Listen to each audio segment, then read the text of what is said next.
Ludo एक ऐसा खेल है जिसका नाम सुनते ही हम बचपन की यादों में चले जाते हैं। ये एक ऐसा गेम है जिसे बच्चे ही नहीं बल्कि हर उम्र के लोग खेलना पसंद करते हैं। पहले जब स्मार्टफोन नहीं आए थे तब लोग अपने दोस्तों और परिवार वालों के साथ खाली वक्त में ये गेम खेला करते थे। पर जैसे जैसे टेक्नोलॉजी का विकास हुआ, वक्त के साथ इस गेम का मिजाज भी बदल गया।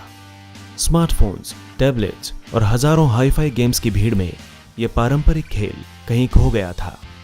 पर कहते हैं ना कि इतिहास अपने आप को दोहराता है। वर्तमान में भी कुछ ऐसा ही हुआ है। दरअसल लॉकडाउन के चलते करोड़ों लोग अपने घरों में बंद रहने को मजबूर हैं। ऐसे में अपना समय गुजारने के लिए लोगों ने फिर से इस पारंपरिक लोकप्रिय खेल को खेलना शुरू कर दिया है। आज फिर से लूडो लोगों का पसंदीदा गेम बन चुका है। आपको बता दें कि यह खेल हजारों साल पुराना है। इसका एक लंबा इतिहास रहा है और इसके भिन्न भिन्न नाम और स्वरूप भी इतिहास में दर्ज हैं। तो चलिए जानते हैं इस प्राचीन खेल के रोचक इतिहास को। लूडो का इतिहास। बहुत से पश्चिमी देश दावा करते हैं कि लूडो के खेल का आविष्कार उन्होंने किया है, परंतु इस खेल का संबंध प्राचीन भारत से है। लूडो एक लैटिन भाषा का शब्द है जिसका मतलब है आई प्ले। यह खेल कई देशों में प्रचलित है और अलग अलग नामों से जाना जाता है। भारत में इस खेल को पच्चीसी के नाम से जाना जाता है। ऐसा माना जाता है कि पच्चीसी को 6वीं शताब्दी में भारत में ही बनाया गया था। भारत में इस खेल के विकास के शुरुआती सबूत एलोरा की गुफाओं पर बने बोर्डों के चित्रों के रूप में मिले हैं। यदि हम इस खेल की जड़ों को ढूंढने जाएं, तो हमारे सामने आती है पौराणिक महाकाव्य महाभारत की वो घटना जिसमें पांडवों ने द्रौपदी को दांव पर लगा दिया था। लूडो को उस समय पच्चीसी या चौपड़ के नाम से जाना जाता था। महाभारत के युद्ध का कारण भी यही खेल था। सिर्फ महाभारत में ही नहीं बल्कि हिंदू पौराणिक कथाओं में भी पच्चीसी का उल्लेख मिलता है।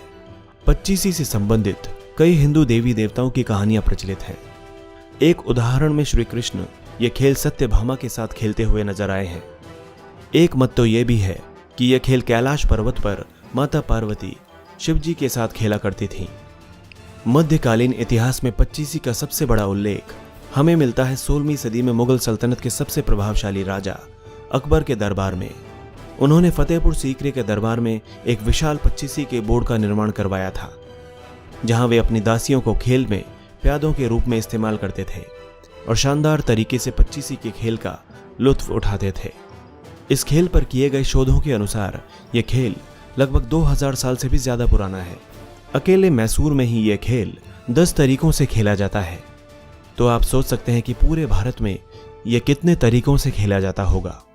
इस खेल के 15 से 20 अलग अलग नाम हैं।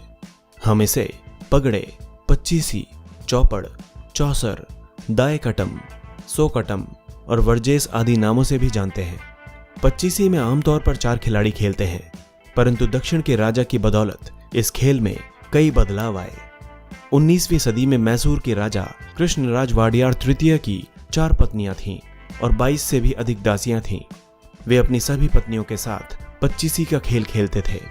इसीलिए उन्होंने 6 खिलाड़ियों वाला पच्चीसी का बोर्ड बनाया और आगे चलकर उन्होंने 8, 12 और 16 खिलाड़ियों वाले पच्चीसी का निर्माण करवाया ताकि वो अपनी सभी दासियों के साथ भी ये खेल खेल सकें। महाराजा वाडियार सिर्फ यही नहीं रुके, उन्होंने इस खेल में कई और भी बदलाव किए। पच्चीसी के बोर्ड पर उन्होंने नैतिकता जोड़कर इस खेल का रूप ही बदल दिया। उसमें अलग अलग पायदान पर कर्मों के अनुसार मनुष्य के अगले जन्म की कल्पना की गई थी। जैसे यदि आप अच्छे कर्म करते हैं तो आपको अगले जन्म में राज सिंहासन प्राप्त होगा।